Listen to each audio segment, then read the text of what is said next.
হযরত ওমর বলতেছে, আলী একটি মারাত্মক ঘটনা ঘটে গেছে। আলী বলতেছে, কি এমন ঘটনা, আমাকে কি বলা যাবে না? হযরত ওমর বলতেছে, আলী তোমাকে তো আমি বলবোই, ঠিক আছে, কিন্তু আমি শুধু চিন্তা করতেছি ওই খ্রিস্টান পাদ্রীগুলা মুসলমান হলো না, আমার না জানি কি হয়। হযরত আলী বলতেছে, আরে খ্রিস্টান পাদ্রী আমাকে যে প্রশ্ন করেছিল, আমি এখন কি করব, না জানি আল্লাহ তাআলা কিয়ামতের ময়দান আমাকে ধরে বসে, ওমর তোমার জন্য কয়েকজন মুসলমান হইতে পারলো না, আমি তখন কি করব? হযরত আলী বলতেছে, ওমর আমাকে তো প্রশ্নের কথা বললেই না, আগেই তুমি কেন টেনশন করতেছ? তুমি কি আমাকে বলবে না? তুমি আমাকে বলো, দেখি আমি সমাধান করে দিতে পারি কি পারি না।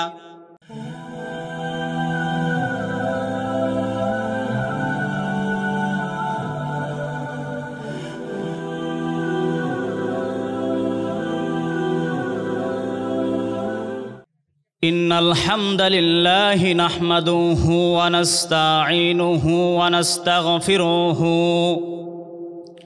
ওয়া নু'মিনু বিহি ওয়া নাতাওয়াক্কালু আলাইহি ওয়া নাউযু বিল্লাহি মিন শুরুরি আনফুসিনা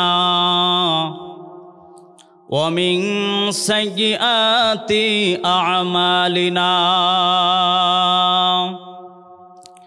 من يهده الله فلا مضل له ومن يضلل فلا هادي له أي فلن تجد له وليا مرشدا ونشهد أن لا إله إلا الله وحده لا شريك له والذي لا ضد له ولا ند له لا مثل له ولا مثيل له لا وزير له ولا كفيل له لا شبه له ولا شبيه له وأشهد أن محمدًا عبد الله ورسوله أرسله بالحق بشيرا ونذيرا وداعيا إلى الله بإذنه وسراجا منيرا أما بعد فقد قال الله تعالى في كلامه المجيد وفي فرقانه الحميد সবাই আমার সঙ্গে পড়েন আউযু বিল্লাহি মিনাশ শাইতানির রাজিম বিসমিল্লাহির রাহমানির রাহিম ইয়া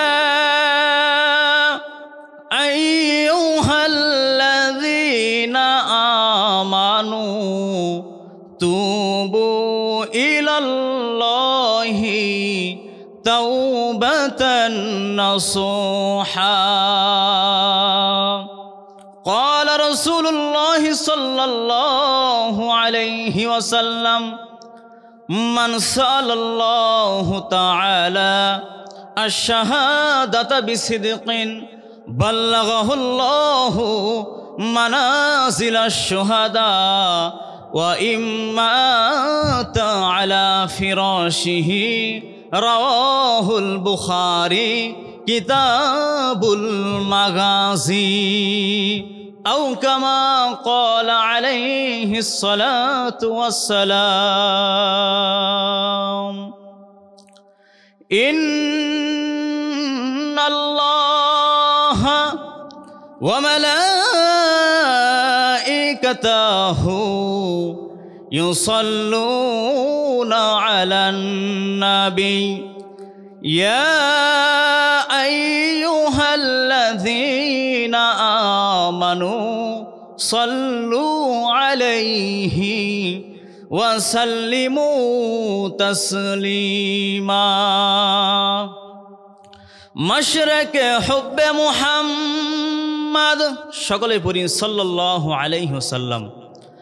मतलाए दीवाने मतलाए खुर्शीद इश्काज सीनाए सो जाने मा बलागल उला बिकमालिही कशफद दुजा बिजमालिही हसनत जमीअ खिसालिही सल्लु अलैहि व आलिही। अल्लाहुम्मा सल्लि अला मुहम्मद व अला आलि मुहम्मद कमा सल्लैता अला इब्राहीम व अला आलि इब्राहीम इन्नका हमीदुम मजीद। अल्लाहुम्मा बारिक अला मुहम्मद व अला आलि मुहम्मद कमा बारकता अला इब्राहीम व अला आलि इब्राहीम इन्नका हमीदुम मजीद। দাও খুদা দাও আমায় আবার ওমর দারাজ দিল, দাও খুদা দাও আমায় আবার ওমর দারাজ দিল, দাও আলীর মতো বীর সেনানী, আলীর মতো বীর সেনানী জাগাতে নিখিল, দাও খোদা দাও আমায় আবার অমর দারাজ দিল, দাও খোদা দাও আমায় আবার অমর দারাজ দিল। হামজাকে দাও ঘরে ঘরে জীবন দিতে অকাতরে, হামজাকে দাও ঘরে ঘরে জীবন দিতে অকাতরে,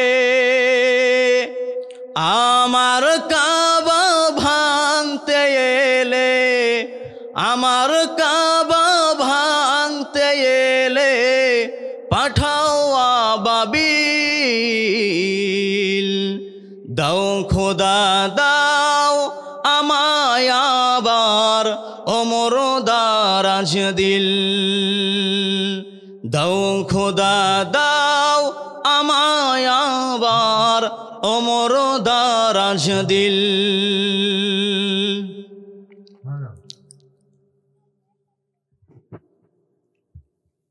আলহামদুলিল্লাহ, আল্লাহ পাকের শুকরিয়া যে মহান রব্বুল আলামিন আমাদেরকে রহম করে দয়া করে অত্যন্ত মহব্বত করে ভালোবেসে আজকের এই তাফসিরুল কোরআন মাহফিলে আমাদেরকে একত্রিত করেছেন। এই জন্য আমরা খুশি না বেজার? যদি আমরা খুশি হয়ে থাকি আমার সঙ্গে সবাই সমস্বরে উচ্চ আওয়াজে পড়েন রব্বানা লাকাল হামদ হামদান কাসীরান তাইয়িবান মুবারাকান ফীহি। আসলে সময় অত্যন্ত সংক্ষিপ্ত, এই জন্য আমি ভূমিকা কি করব না, ভূমিকা টানবো না। শুধুমাত্র আমি এতটুকুই কথা বলবো যে শুকরিয়া শুধু এতটুকুর মধ্যেই কিন্তু সীমাবদ্ধ না, আরও হাজারো শুকরিয়া রয়েছে, কথা ঠিক কিনা? এই হাজারো শুকরিয়ার মধ্যে থেকে আমি 3টি শুকরিয়ার কথা বলবো। দেখেন, এই হাজারো শুকরিয়ার মধ্যে থেকে এই 3টি শুকরিয়া বড় নাকি ছোট? 1 নম্বর শুকরিয়ার কথা আমি বলবো যে আল্লাহ রব্বুল আলামিন আমাদেরকে রহম করে, দয়া করে, অত্যন্ত মহব্বত করে, ভালোবেসে আল্লাহ পাক মুসলমান হিসাবে মুসলমানের ঘরে আল্লাহ কবুল করেছেন। এই জন্য আমরা খুশি না বেজার? এটা হাজারো কারণের মধ্যে থেকে সবচেয়ে একটি বড় কারণ। জোরে বলেন, কথা ঠিক কিনা?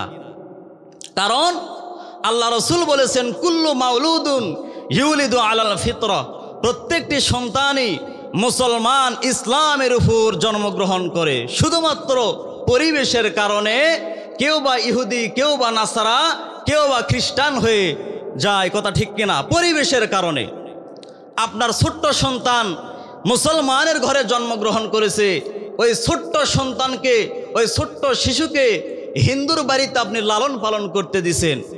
10 বছর পরে আপনার ছোট্ট সন্তানকে আপনি যখন ফেরত নিতে চাইবেন, ওই সন্তান কিন্তু আল্লাহ বলবে না, ওই সন্তান বলবে ভগবান। জোরে বলেন, কথা ঠিক কিনা? কারণ এখানে পরিবেশ। আবার হিন্দুর কোনো সন্তান জন্ম নেওয়ার পরে মুসলমানের ঘরে যদি রাখা হয়, ওই হিন্দু 10 বছর পরে মুসলমানের কাছ থেকে যদি ফেরত চায়, ওই হিন্দুর বাচ্চা কিন্তু কি বলবে?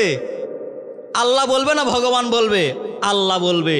কারণ মুসলমানের মধ্যে থেকে সে লালন পালিত হয়েছে। জোরে বলেন, কথা ঠিক কিনা? এই জন্য আমরা এখানে বুঝতে পারলাম, কুল্লু মাউলুদুন ইউলিদু আলাল ফিতরা, প্রত্যেকটি সন্তান ইসলামের উপর মুসলমান হিসাবে জন্মগ্রহণ করে।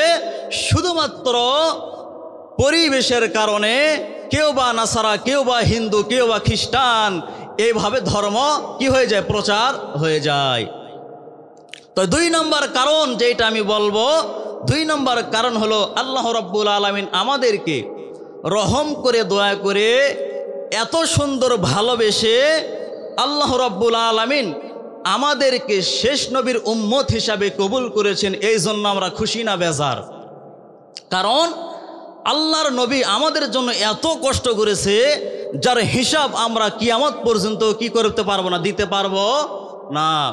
আর 3 নম্বর কারণ হলো আল্লাহ রাব্বুল আলামিন আমাদেরকে রহম করে, দয়া করে নবীর মাধ্যমে, বিশ্ব নবীর মাধ্যমে, এই যে আল্লাহর কোরআন আপনারা দেখতেছেন, এই কোরআন আমাদের জন্য আল্লাহ রাব্বুল আলামিন নবীর উপরে কি করেছেন? নাজিল করেছে। এই জন্য আমরা খুশি না বেজার? তাহলে এই কোরআন থেকেই আমি কিছুক্ষণ আলোচনা করব ইনশাআল্লাহ। তার পূর্বে আমরা রসুলের উপরে একবার দরুদ পড়ব, সকলেই পড়ি সাল্লাল্লাহু আলাইহি ওয়াসাল্লাম। আল্লাহ রসুলের উপর দরুদ আমরা কেন পড়ব? আল্লাহ রসুলের হাদিস, মান সাল্লা আলাইয়া ওয়াহিদাতান সাল্লাল্লাহু আলাইহি আশারা। আল্লাহ রসুল বলেছেন, যেই ব্যক্তি আমার উপরে একবার দরুদ পড়বে, আল্লাহ রাব্বুল আলামিন তার উপরে 10 বার রহমতের ফেরেশতা নাজিল করবে। তাহলে আমি যেই কথা বলতেছিলাম, আমাদের শুকরিয়া কি এতটুকুর মধ্যেই না? এতটুকুর মধ্যে না। তাহলে আমরা আরো একবার উচ্চ আওয়াজে, যে কয়জন লোক আমরা এখানে আছি, উচ্চ আওয়াজে আরো একবার পড়ি আলহামদুলিল্লাহ। হয়তোবা ভাবতেছেন, হুজুর আস্তে বললে কি আল্লাহ শুনতে পায় না? একটা প্রশ্ন, হুজুর আস্তে বললে কি আল্লাহ শুনতে পায় না? আস্তে বললেও আল্লাহ শুনতে পায়, জোরে বললেও কি আল্লাহ শুনতে পায়? যার প্রমাণ হলো হযরতে আব্বাস রাদিয়াল্লাহু তাআলা আনহু। নাম কি? হযরতে আব্বাস রাদিয়াল্লাহু তাআলা আনহু। হযরতে আব্বাস রাদিয়াল্লাহু তাআলা আনহু বলতেছে, আমরা সমস্ত সাহাবী মিলে রাসূলের সঙ্গে বাতহা নামক স্থানের মধ্যে বসে আছি। এমন সময় আমাদের মাথার উপর দিয়ে এক খণ্ড মেঘ গেল। আল্লাহ রাসূল বলতেছে, আব্বাস তোমাদের মাথার উপর দিয়ে এটা কি গেল? আমরা বললাম ইয়া রাসূলুল্লাহ সেইটার নাম হলো মেঘ। রাসূল বলতেছে আব্বাস সেইটা মেঘ না বলে তুমি মেঘমালাও বলতে পারো। সমস্ত সাহাবী বলতেছে ইয়া রাসূলুল্লাহ সেইটা আমরা মেঘমালা বললাম। রাসূল বলতেছে সেইটা মেঘমালা না বলে তোমরা সাদা মেঘমালা বলতে পারো। সমস্ত সাহাবী বলতেছে ইয়া রাসূলুল্লাহ তাহলে আমরা বলতেছি সেইটা হলো সাদা মেঘমালা। একটু পরেই সাহাবীরা কি হয়ে গেল? চুপ হয়ে গেল, আর কথাবার্তা হচ্ছে না। আল্লাহ রাসূল সাল্লাল্লাহু আলাইহি সাল্লাম বিশ্বনবী বলতেছে রে আমার সাহাবীরা, এইখানে তোমরা বসে আছি, তোমাদের লক্ষ্য করে আমি একটি প্রশ্ন করব। সে প্রশ্ন হলো তোমরা কি বলতে পারবে এই পৃথিবী থেকে প্রথম আসমান পর্যন্ত দূরত্ব কতটুকু? তোমরা কি বলতে পারবে? সঙ্গে সঙ্গে সাহাবীরা বলতেছে ইয়া রাসূলুল্লাহ এটা আল্লাহ এবং আল্লাহ রাসূলই ভালো জানে। তাহলে এখান থেকে আমরা বুঝতে পারলাম আল্লাহ রাসূল সাল্লাল্লাহু আলাইহি সাল্লাম বিশ্বনবী সাহাবাদেরকে নিয়ে যেখানেই বসতেন সেখানেই কি করত? আখিরাতকে সামনে নিয়ে কি করত? আলোচনা করত। আর আমরা দুইজন এক জায়গায় হলে কি করতাম? আমরা দুনিয়াবি কথা শুরু করতাম। জোরে বলেন কথা ঠিক কিনা? আল্লাহ রাসূল সাল্লাল্লাহু আলাইহি সাল্লাম সাহাবীদেরকে বলতেছে রে আমার সাহাবীরা, তোমাদেরকে যে প্রশ্ন করলাম তোমরা কি মন খারাপ করেছ? আব্বাস বলতেছে ইয়া রাসূলুল্লাহ আপনি আমাদের নবী, আপনি আমাদের সুপারিশদাতা, আপনি প্রশ্ন করবেন আমরা জানবো না, আপনি আমাদেরকে জানিয়ে দিবেন, আমরা আপনার কাছ থেকে জানিয়ে নিব। তাহলে আল্লাহর নবীর সাহাবীরা বলতেছে ইয়া রাসূলুল্লাহ আমরা জানি না, কিন্তু আপনার কাছ থেকে কি করব? জানিয়ে নিব। আর বর্তমান দেখবেন অনেক লোক আলেমদেরকে কি করে? প্রশ্ন করে শুধুমাত্র ঠেকানোর জন্যে। কথা ঠিক কিনা? দেখি এই আলেমকে একটু প্রশ্ন করে দেখি ওই আলেম পারে কি পারে না, আমি একটু ট্রাই করি। অনেকে আছে না, অনেকেই দেখবেন আলেমকে প্রশ্ন করে শুধুমাত্র কি করার জন্যে? ট্রাই করার জন্য, দেখি এই আলেমের কি কেমন জ্ঞান। এইরকম ছিল হযরত ওমরে ফারুক রাদিয়াল্লাহু তাআলা আনহু। নাম কি? হযরত ওমরে ফারুক রাদিয়াল্লাহু তাআলা আনহু মদিনা থেকে যখন জেরুজালেমে যাচ্ছিলেন। কোথায়? মদিনা থেকে জেরুজালেমে যাচ্ছেন। এমন সময় হযরত ওমরে ফারুক রাদিয়াল্লাহু তাআলা আনহু নিজে রশি ধরে রাখালকে উটের পিঠে চড়াইয়া দিলেন। জোরে বলেন সুবহানাল্লাহ। হযরত ওমরে ফারুক রাদিয়াল্লাহু তাআলা আনহু ওই রাখালকে উটের পিঠে চড়াইয়া দিলেন আর নিজে রশি ধরে যাইতে যাইতে জেরুজালেমে বাইতুল মুকাদ্দাসে পৌঁছে গেলেন। জেরুজালেমের খ্রিস্টানেরা বলতেছে ও গো আমির আল মুমিনিন, আমরা আপনাকে এই যে চকিয়া এনে দিলাম, আপনি চকিয়ার উপর পা দিয়ে নামবেন। সঙ্গে সঙ্গে রাখালের চোখ দিয়ে দর দর করে পানি পড়তেছে। ওই রাখাল বলতেছে আমাকে হযরত ওমর ভেবে আপনারা ভুল করবেন না। খ্রিস্টান পাদ্রীরা না শুনতে পেরে বলতেছে ইয়া আমির আল মুমিনিন আপনি চিন্তা করবেন না, আপনি চিন্তা করবেন না, এই চকিয়া যদি না হয় চকিয়া আমি এনে দিলাম, তারপরে আমি এই যে হারলাম আমার পিঠের উপর পা দিয়ে, তারপরে আপনি জমিনে পা দিবেন। সঙ্গে সঙ্গে রাখাল কাঁদতেছে আর বলতেছে ওগো খ্রিস্টানেরা, তোমরা আমাকে ওমর ভেবে ভুল করো না, আমি ওমর নয়, জমিনে যিনি উটের রশি ধরে দাঁড়িয়ে আছে তিনি হলেন হযরত ওমর।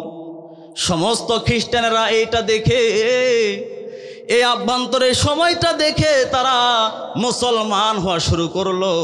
এত সুন্দর ইসলাম আমরা আর খ্রিস্টানের মধ্যে থাকবো না, এত সুন্দর ইসলাম আমরা আর এই যে ইসলাম ছাড়া অন্য কোনো ধর্ম মানব না, আমরা কেবলমাত্র শুধুমাত্র ইসলাম ছাড়া অন্য কোনো ধর্ম গ্রহণ করব না।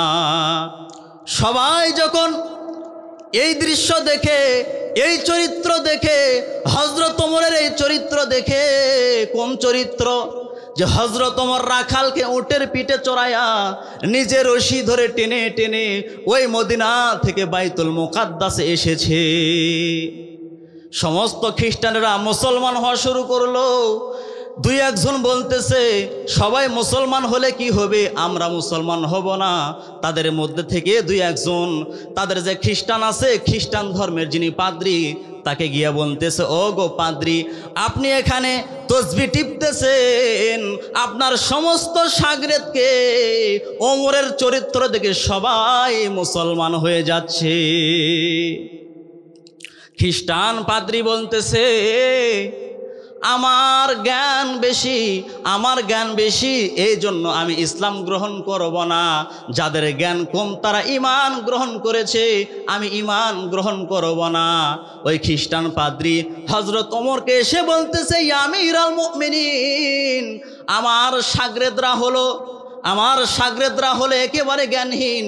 তারা জ্ঞান কি তারা সেটাই বোঝে না, তারা ইসলাম গ্রহণ করবে। তাহলে আমি মুসলমান হব ওই সময় যখন আপনাকে আমি 3-4টি প্রশ্ন করব, তাহলে আমি ইমানদার হয়ে যাব, মুসলমান হয়ে যাব। ওই খ্রিস্টান পাদ্রী বলতেছে, আমি আপনাকে 4টি প্রশ্ন করব, ওই 4টি প্রশ্নের উত্তর যদি আপনি দিতে পারেন তাহলে আমি ইসলাম গ্রহণ করব, মুসলমান হয়ে যাব।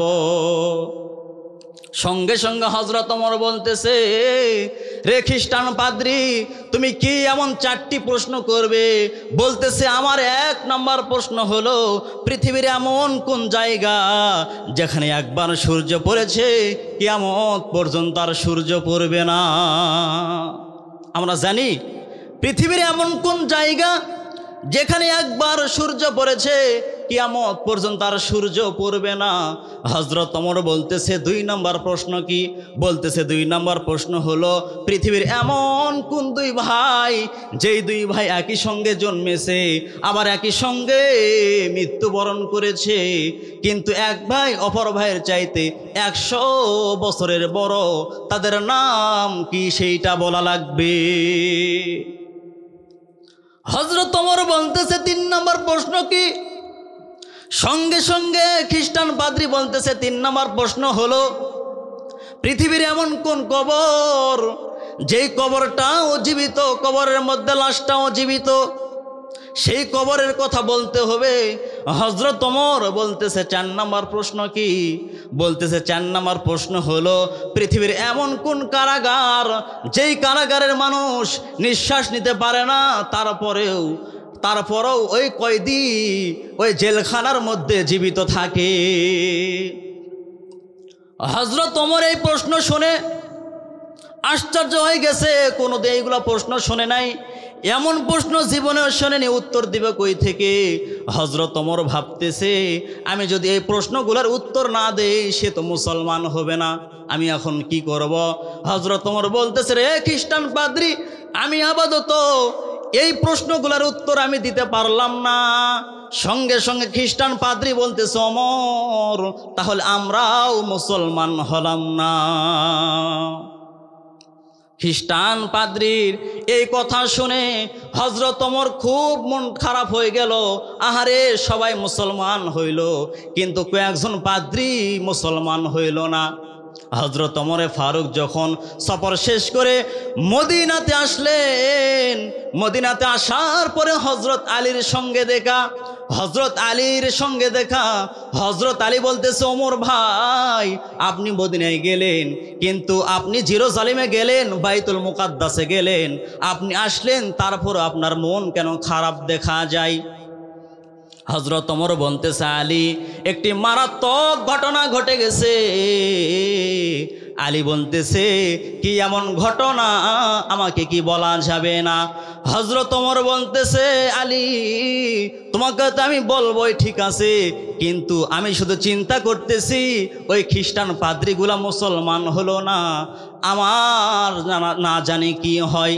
হযরত আলী বলতেছে, আরে খ্রিস্টান পাদ্রী আমাকে যে প্রশ্ন করেছিল আমি এখন কি করব, না জানি আল্লাহ তাআলা কিয়ামতের ময়দান আমাকে ধরে বসে, ওমর তোমার জন্য কয়েকজন মুসলমান হইতে পারলো না, আমি তখন কি করব?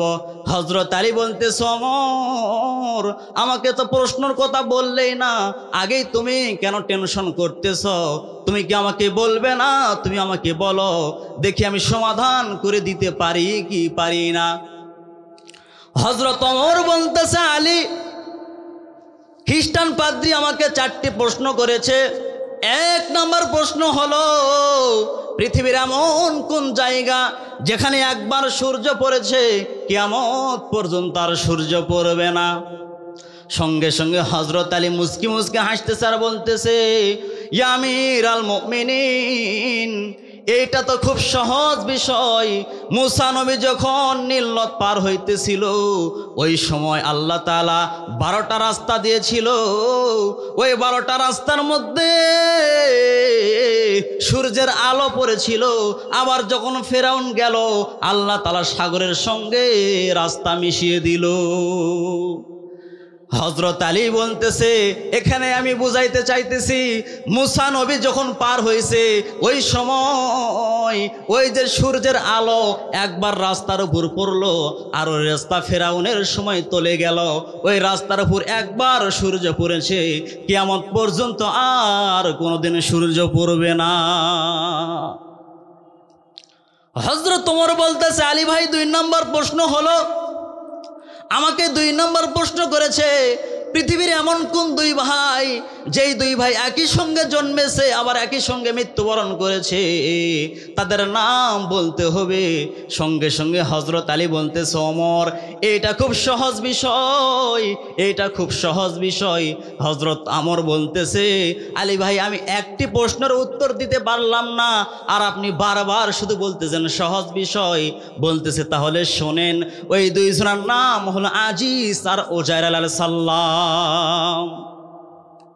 হযরত ওমর বলতেছে, 3 নম্বর প্রশ্ন হলো, পৃথিবীর এমন কোন কারাগার যেই কারাগারে কয়েদি থাকে তবে নিঃশ্বাস নিতে না পারে না, নিঃশ্বাস নিতে পারে না, কিন্তু তারপরও সেই জেলখানার মধ্যে জীবিত থাকে? হযরত ওমর বলতেছে, এই প্রশ্নের উত্তর তুমি আমারে ভাঙ্গায়া দাও। হযরত আলী বলতেছে, সেইটা হলো মায়ের পেট।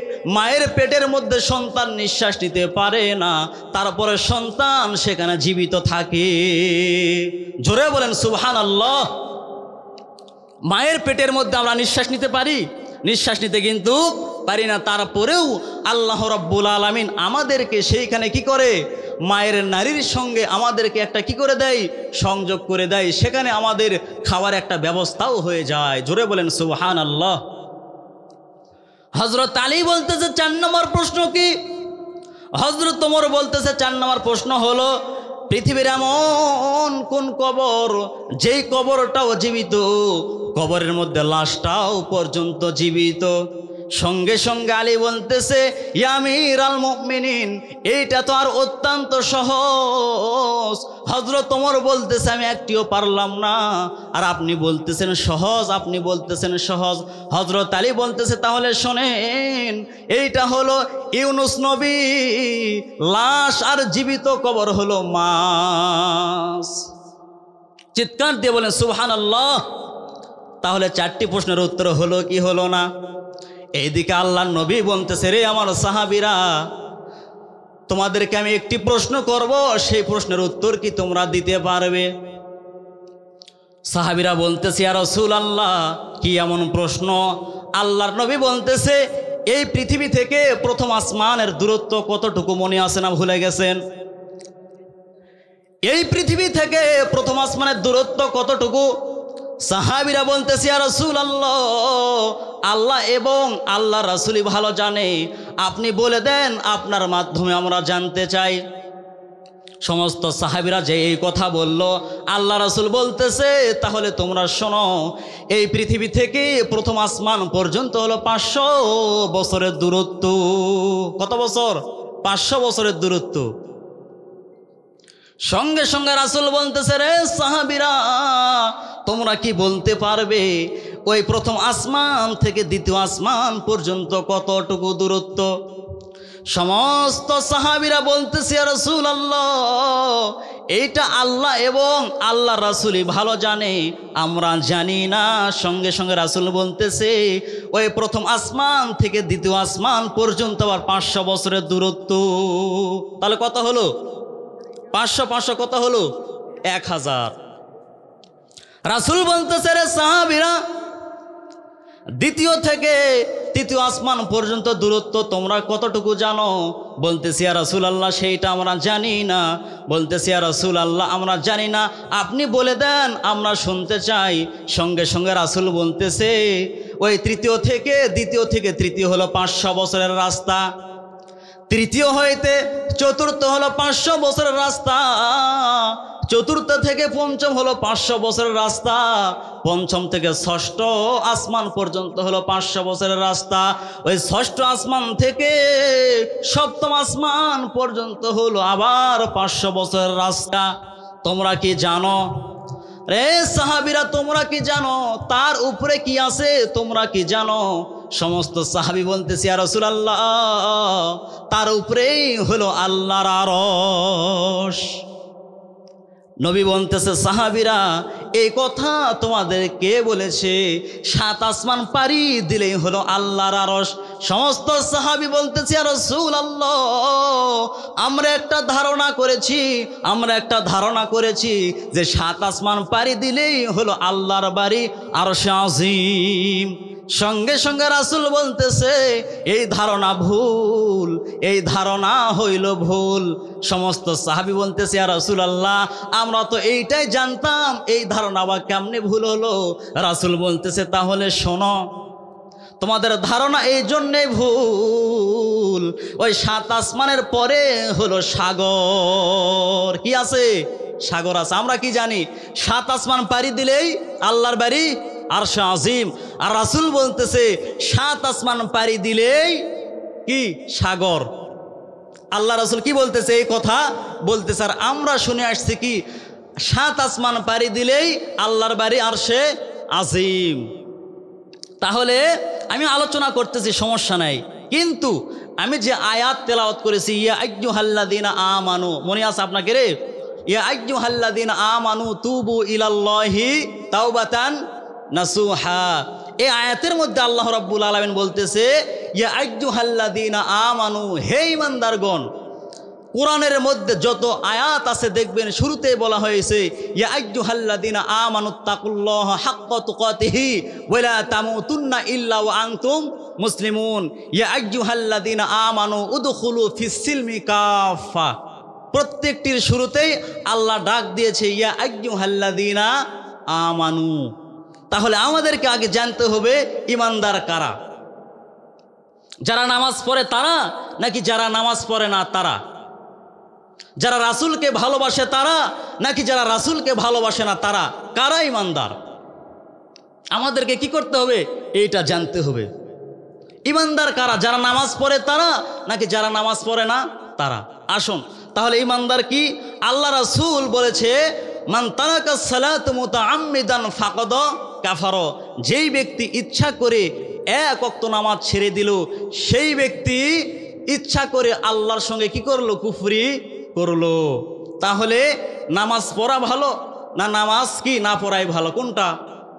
নামাজ পড়াই ভালো। এখন মানুষ তো নামাজই পড়তে চায় না, জোরে বলেন কথা ঠিক কিনা? কিন্তু এই নামাজের জন্য আল্লাহ রাসূল কত কষ্ট করেছে, যার কাহিনী সারা রাত বললেও কি হবে না? শেষ হবে না। আল্লাহ রাসূল আছে নামাজের সেজদায়, বিশ্ব নবী আছে নামাজের সেজদায়।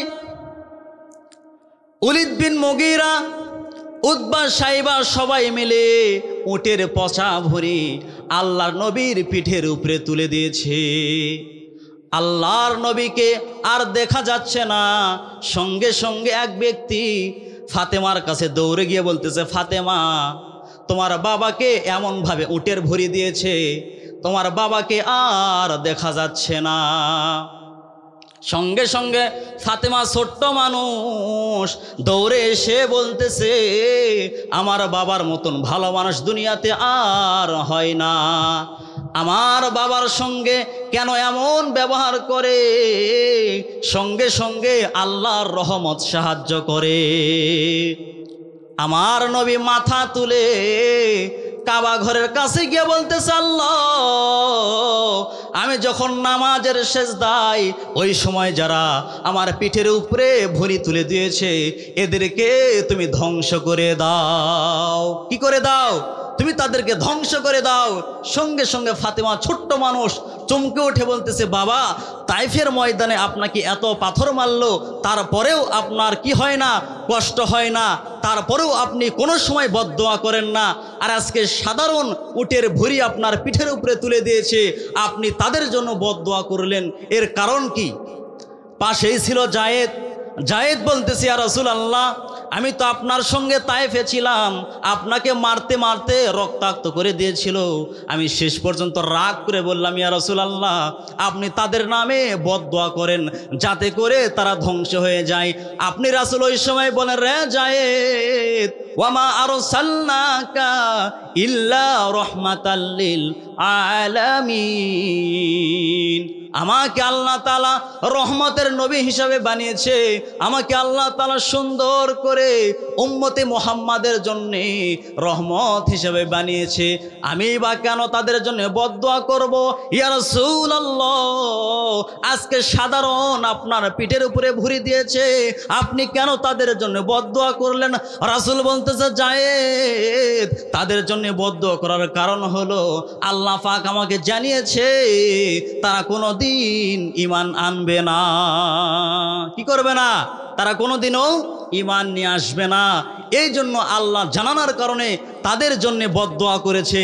আর যাদেরকে লক্ষ্য করে আল্লাহ রাসূল বদদোয়া করেছে তারা সবাই বদরের যুদ্ধে কেউ বা পচে কেউ বা গলে মারা গেছে। তাহলে দেখেন, আল্লাহ রাসূলের বদদোয়া, আমরা যদি নামাজ পড়ি আমাদের জন্য কি দোয়া আসবে না বদদোয়া আসবে? বদদোয়া আসবে। এই জন্য আমাদেরকে 5 ওয়াক্ত কি করতে হবে? নামাজ পড়তেই হবে। সাহাবীরা বলতেছে, ইয়া রাসূলুল্লাহ, মা হুয়াল ঈমান, ঈমান কি? সঙ্গে সঙ্গে আল্লাহ রাসূল বলতেছে, ঈমান হলো ইকরার বিল লিসান, তাসদিক বিল জিনান, আমল বিল আরকান। এই তিনটার সমন্বয় হলো ঈমান। এই তিনটা কি জিনিস? ইকরার বিল লিসান, এইটা শুধু জবানে বললে হবে না, অর্থাৎ লা ইলাহা ইল্লাল্লাহ মুহাম্মাদুর রাসূলুল্লাহ, এইটা শুধু জবানে বললে হবে না। তাসদিক বিল জিনান, সেইটা অন্তরের মধ্যে জায়গা দেওয়া লাগবে। অন্তরের মধ্যে জায়গা দিলে শুধু হবে না। আমল বিল আরকান, সেইটা আবার কি করতে হবে? আমলের মাধ্যমে প্রকাশ করা লাগবে। এটা কিভাবে প্রকাশ করবেন?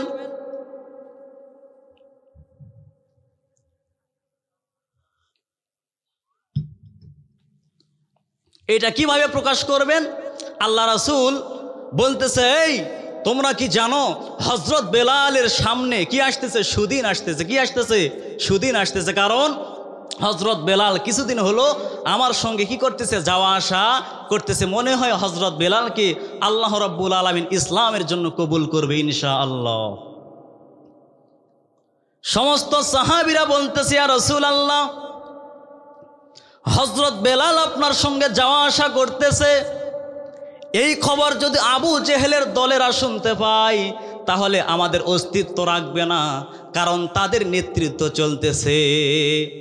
আল্লাহ রাসূল বলতেছে, তোমরা চিন্তা করো না, আজকে রাত্রেই হযরত বেলাল এসে আমার হাতে ঈমান গ্রহণ করবে। আল্লাহ রাসূল বলতেছে, রে সাহাবীরা, তোমরা টেনশন করো না, কারণ ইসলাম এইরকম ভাবে থাকবে না, সামনে ইনশাল্লাহ সুদিন ফিরিয়ে আসবে। কথা ঠিক কিনা? সামনে আমাদের সুদিন আসবেই আসবেই। মানুষ খারাপি করতে করতে খারাপির একটা সীমা থাকে, মানুষ খারাপির একটা চূড়ান্ত পর্যায়ে যখন পৌঁছে যায় আল্লাহ রাব্বুল আলামিন আবার 100 থেকে 1-এ পাঠায় দেয়। জোরে বলেন কথা ঠিক কিনা? এই জন্য খারাপির একটা সীমা থাকে, খারাপির অতিমাত্রা আমার আল্লাহও পছন্দ করেন না। জোরে বলেন কথা ঠিক কিনা? এই জন্য কি করছে? একেবারে মামুর বাড়ি দিল্লি পাঠায়া দিছে। সমস্ত সাহাবীরা বলতেছে, ইয়া রাসূলুল্লাহ, আপনার সঙ্গে তো বেলাল আসবে, ঈমান গ্রহণ করবে, এইটা যদি ওই কাফেরের বাচ্চারা শুনতে পারে তাহলে আমাদের অস্তিত্ব রাখবে না। হযরত বেলাল যখন চুপি চুপি রাত্রিবেলায় আসছে, চুপি চুপি আসার পরে বলতেছে, ইয়া রাসূলুল্লাহ, আমি আপনার হাতে ঈমান গ্রহণ করতে চাই। সঙ্গে সঙ্গে রাসূল বলতেছে, বেলাল তুমি আমার সঙ্গে পড়ো, লা ইলাহা ইল্লাল্লাহু মুহাম্মাদুর রাসূলুল্লাহ। সঙ্গে সঙ্গে আবু বকর বেলালের হাতটা ধরে বলতেছে, বেলাল ভাই, রাতের অন্ধকারে তুমি যেইটা গ্রহণ করলে দিনের আলোতে তুমি যেন প্রকাশ না করো। সঙ্গে সঙ্গে বেলাল বলতেছে, আবু বকর ভাই, রাতের অন্ধকারে আমি যেটা গ্রহণ করলাম দিনের বেলা যদি প্রকাশ হয়েও যায় আমি বেলাল টুকরা টুকরা হয়ে যাব, তারপরেও লা ইলাহা ইল্লাল্লাহ মুহাম্মদ রাসূলুল্লাহ ছাড়ব না। সঙ্গে সঙ্গে রাসূল বলতেছে, আবু বকর বেলালকে যেইভাবে আমি কালিমা পড়ায় দিয়েছি, এইটা শুধু ইকরার বিল লিসান নয়, এইটা শুধু তাসদিক বিল জেনান নয়, এইটা শুধু আমল বিল আরকান নয়, এর মধ্যে তিনটাই আছে আমি দেখতে পাচ্ছি। হযরত বেলাল আসার পরে আবু জেহেলের কানে যাওয়ার পরে আবু জেহেল বলতেছে, বেলাল তুমি কোন তালে মুহাম্মাদের দলে গেলে রে? বেলাল তুমি কোন তালে মুহাম্মাদের দলে গেলে? তোমাকে আমি নেতা বানায়া দিব, তোমাকে আমি নেতা বানায়া দিব। তুমি একটি কাজ করো, তুমি আব্দুল্লাহর ইতিম পোলাকে ছাইরা দাও, ওই মুহাম্মাদকে ছেড়ে দাও, তোমাকে আমি নেতা বানাবো। সঙ্গে সঙ্গে বেলাল বলতেছে, আমি এমন একটি জিনিস পেয়েছি, সেই জিনিসটার দাম এতই যে পুরা দুনিয়া আমাকে যদি ছাড়ে তারপরও আমি সেই জিনিসটা ছাড়ব না। সঙ্গে সঙ্গে আবু জেহেল বলতেছে, এভাবে হবে না, সারাদিন তাকে মারতে হবে। আবু জেহেল হুকুম দিল, এ হযরত বেলালের জিকির বন্ধ করার জন্যে সারাদিন মারতে হবে। হযরত বেলালকে সারাদিন ধরে মেরেছে, পুরা কালো চেহারা রক্তাক্ত হয়েছে। আবু জেহেলের মতন পাষাণ হৃদয়ের মানুষ এসে বলতেছে, রে মক্কার মোরেলেরা, মারতে বলেছি তাই বলে তোমরা এত মারবে? আবু জেহেলের মতন পাষাণ হৃদয়ের মতন মানুষ চোখ দিয়ে দর দর করে পানি পড়তেছে। আবু জেহেল বলতেছে, মারতে বলেছি তাই বলে তোমরা এত মারবে? আবু জেহেলের চোখ দিয়ে দর দর করে পানি পড়তেছে। সমস্ত মক্কার মোরেলা বলতেছে, নেতাজি আমরা সারাদিন ধরে মারলাম, তারপরেও তো আল্লাহর কালেমা ছাড়ে না, রাসূলের কালেমা ছাড়ে না। আবু জেহেল বেলালের মুখের কাছে কানটা লাগায় দেখতেছে, বেলাল আল্লাহ আল্লাহ আল্লাহ আল্লাহ বলতেছে।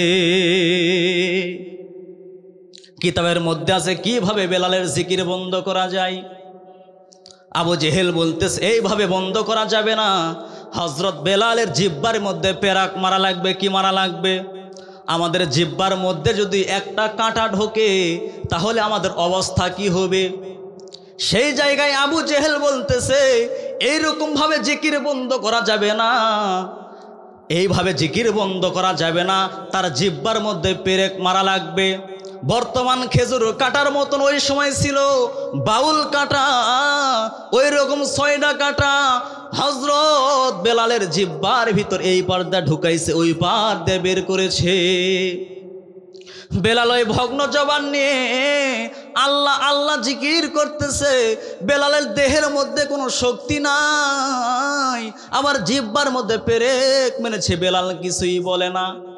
হযরত বেলালকে বলতেছে, তারপরেও তো জিকির করতেছে, কিভাবে বন্ধ করা যায়? হযরত বেলালের জিকির কিভাবে বন্ধ করা যায়?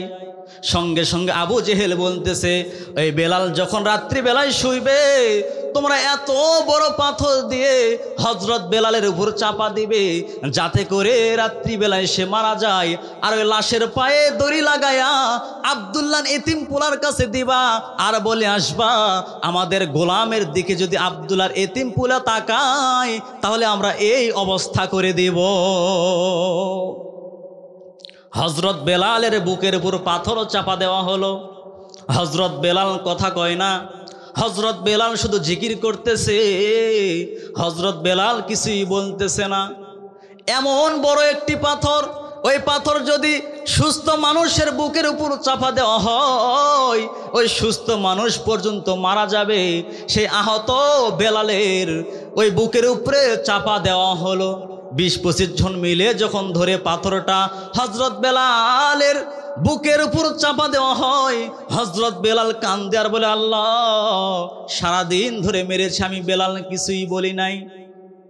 আল্লাহ, সারাদিন ধরে মেরেছে, আমি বেলাল কিছুই বলি নাই। আল্লাহ গো, আমাকে সারাদিন ধরে মেরেছে, আমি কিছুই বলি নাই। জিহ্বার মধ্যে পেরেক মেরেছে, তারপর আমি বেলাল কিছুই বলি নাই। সারাদিন ধরে আমি তোমার জিকির করেছি। আল্লাহ, রাত্রিবেলায় শুইব, তোমার জিকির করব, কিন্তু আমার বুকের উপর পাথর চাপা দেওয়ার কারণে আমার এত কষ্ট হয়, তোমার জিকির করতে বড় কষ্ট হয়। বেলালের করুণ আর্তনাদ, কারণ শুধু নিজেকে বাঁচানোর জন্য নয়, এক মুহূর্তে আল্লাহকে স্মরণ করার জন্যে হযরত বেলাল এইভাবে কাঁদতেছে আর বলতেছে, আল্লাহ, মুসা নবীর জন্য যদি নীল নদকে রাস্তা বানায় দিতে পারো, আয় আল্লাহ, ইব্রাহিম নবীর জন্য যদি শান্তির বাগান আগুনকে দিবার পারো, আমি তো সেই দলেরই বেলাল। আল্লাহ গো, তুমি কি পারবে না? আমার জীবনের জন্য নয়, আমি শুধুমাত্র তোমার জিকির করতে চাই। আবু জেহেল সে জিকির বন্ধ করতে চাই। আল্লাহ গো, তুমি কি পারবে না? ওই পাথরকে পাথরের চেহারায় রাখবে, তবে তুলার মতন পাতলা করে দিবে। সঙ্গে সঙ্গে হযরত বেলালের বুকের উপর যে পাথর আছে, ওই পাথরটা আল্লাহ রব্বুল আলামিন পাথরের চেহারায় রাখলেন, তবে তুলার মতন পাতলা করে দিলেন। সকাল বেলায় আবু জেহেলের লোকেরা এসে দেখতেছে বেলাল তো মরে নাই, বেলাল তো মরে নাই, বরং বেলালের বুকের উপর যেই পাথর চাপা দেওয়া হয়েছিল, আবু জেহেল বলতেছে, সুস্থ মানুষকে যদি এই পাথর দেওয়া হয় তাহলে সুস্থ মানুষ পর্যন্ত মারা যাবে, কিন্তু আহত বেলালের কিছুই হলো না। কারণ কি? সঙ্গে সঙ্গে আবু জেহেল বলতেছে, এইটার কারণ হলো ঈমান যদি খাঁটি হয়, একজন মুসলমানের ঈমান যদি খাঁটি হয়, আবু জেহেল বলতেছে একজন মুসলমানের ঈমান যদি কি হয়? খাঁটি হয়। একজন মুসলমানের ঈমান যদি খাঁটি হয়, তার বুকের উপর পাথর কেন, বড় একটি পাহাড় যদি চাপা দিয়ে রাখো, আমি আবু জেহেল বলতেছি ওই পাহাড় কেউ নড়ায়া ফেলবে। তাহলে ঈমানের দাম আছে না নাই? ঈমানের দাম আছে না নাই? তাহলে আমি যেটা বলতেছি, ইয়া আইয়ুহাল্লাযীনা আমানু, ঈমানের কথা বলতেছি, তারপর আসতেছে তুবু ইলাল্লাহি তাওবাতান নাসুহা, অর্থাৎ তওবা সম্পর্কে। কি সম্পর্কে? তওবা সম্পর্কে। তারপরে আমি একটা ওয়াজ ছেড়েছি, সেই ওয়াজটা হলো আল্লাহর বাড়ি আরশে আজিম কোথায়? মনে আছে? আল্লাহর বাড়ি আরশে আজিম কোথায়? শুনবেন? আচ্ছা, 2 মিনিটে শেষ করে দিই। আচ্ছা, ঠিক আছে। তাহলে মনে আছে না ভুলে গেছেন আল্লাহর বাড়ি আরশে আজিম কোথায়? আল্লাহ রাসূল বলতেছে, রে সাহাবীরা, তোমরা তো ভাবছো যে এই যে 7 আসমান পাড়ি দিলে আল্লাহর বাড়ি আরশে আজিম, আমি তোমাদেরকে বললাম 7 আসমান পাড়ি দিলে একটি সাগর পড়বে। সমস্ত সাহাবী বলতেছে, ইয়া রাসূলুল্লাহ, তাহলে ওই সাগর পাড়ি দিলে আল্লাহর বাড়ি আরশে আজিম। সঙ্গে সঙ্গে রাসূল বলতেছে, সাহাবীরা, তোমরা আসমানের দূরত্ব শুনলে তোমরা কি ওই সাগরের দূরত্ব শুনবে না? সমস্ত সাহাবী বলতেছে, ইয়া রাসূলুল্লাহ, সাগরের আবার কি দূরত্ব? বলতেছে, যেমন আমি তোমাদেরকে বললাম, এই পৃথিবী থেকে প্রথম আসমান পর্যন্ত হলো 500 বছরের রাস্তা। প্রত্যেকটি জিনিসের একটি দূরত্ব আছে না নাই? প্রত্যেকটি জিনিসের একটি দূরত্ব আছে না নাই? সঙ্গে সঙ্গে সাহাবীরা বলতেছে, ইয়া রাসূলুল্লাহ, তাহলে সাগরের সমুদ্রের দূরত্ব কতটুকু আমরা জানতে চাই। বলতেছে, তাহলে শোনো, এই পৃথিবী থেকে 7 আসমান পর্যন্ত যতটুকু দূরত্ব, তার চাইতেও বেশি দূরত্ব হলো ওই 7 আসমানের উপরে যে সাগর রয়েছে সেই সাগরের দূরত্ব। সঙ্গে সঙ্গে সাহাবীরা বলতেছে, ইয়া রাসূলুল্লাহ, তারপরে কি? বলতেছে সাহাবীরা, তাহলে শোনো, ওইখানে 8টি পাহাড়ি মহিষ রয়েছে। সাহাবীরা বলতেছে ইয়া রাসূলুল্লাহ তারপরে হইতে আল্লাহর আরশ। বলতেছে সাহাবীরা তোমরা সাগরের দূরত্ব শুনলে ওই মহিষের দূরত্ব কি তোমরা শুনবে না? সমস্ত সাহাবী বলতেছে ইয়া রাসূলুল্লাহ সাগরের দূরত্ব হয় সেইটা না হয় বুঝলাম, মহিষের আবার কেমনে দূরত্ব হয়? রাসূল বলতেছে তাহলে শোনো, এক একটি মহিষের দূরত্ব হলো এই পৃথিবী থেকে 7 আসমান সহ ওই যে সাগর রয়েছে ওই সাগর সহ যতটুকু দূরত্ব তার চাইতেও বেশি দূরত্ব ওই যে 8টি পাহাড়ি মহিষ রয়েছে, এক একটি মহিষের হাঁটু থেকে খুরা পর্যন্ত তার চাইতেও দূরত্ব বেশি। সঙ্গে সঙ্গে সাহাবীরা বলতেছে ইয়া রাসূলুল্লাহ তারপরে মনে হয় আল্লাহর আরশ। সঙ্গে সঙ্গে রাসূল মুস্কি হাসি দিয়া বলতেছে তোমরা কেবলমাত্র ঠিক বলেছ, ওইখানে কি আল্লাহর বাড়ি আরশে আজিম। তাহলে আল্লাহর বাড়ি আরশে আজিম কোথায়? অনেক উপরে। আমরা এখানে যদি আলহামদুলিল্লাহ সুবহানাল্লাহ বলি, আল্লাহ রাব্বুল আলামিন সেই আরশে আজিম থেকে আমাদের এইগুলা কি ফেরেশতার মাধ্যমে দেখতেছে। আমি যতটুকু কথা বললাম আরো অনেক কথা বাকি আছে, এই সময়ের মধ্যে কি নয়, সম্ভব নয়। আমি যে আয়াত তেলাওয়াত করেছি ইয়া আইয়ুহাল্লাযীনা আমানু, আমি শুধু ঈমান সম্পর্কে কথা বলেছি, এখনো তওবা সম্পর্কে কি বলি নাই, কথা বলি নাই। যাই হোক, আল্লাহ রাব্বুল আলামিন আমি যে কথা বললাম যদি ভুল হয়ে থাকে আল্লাহর হস্তে আপনারা ক্ষমা করবেন, আমার জন্য দোয়া করবেন। আল্লাহ রাব্বুল আলামিন আমাকে যেন কোরআনের ময়দানে কবুল করেন। ওয়া আখিরি দাওয়ানা আনিল হামদুলিল্লাহি রাব্বিল আলামিন। আসসালামু আলাইকুম ওয়া রাহমাতুল্লাহ।